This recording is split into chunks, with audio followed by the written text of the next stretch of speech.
بسم الله الرحمن الرحيم. لم يكن الذين كفروا من أهل الكتاب والمشركين منفكين حتى تأتيهم البينة. رسول من الله يتلو صحفا مطهرة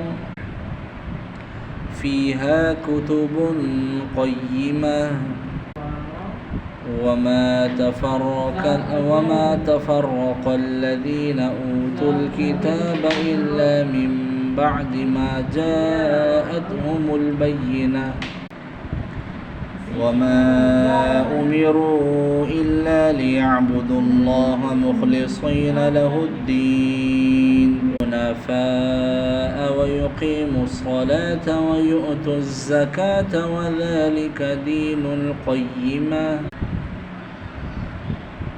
إن الذين كفروا من أهل الكتاب والمشركين في نار جهنم خالدين فيها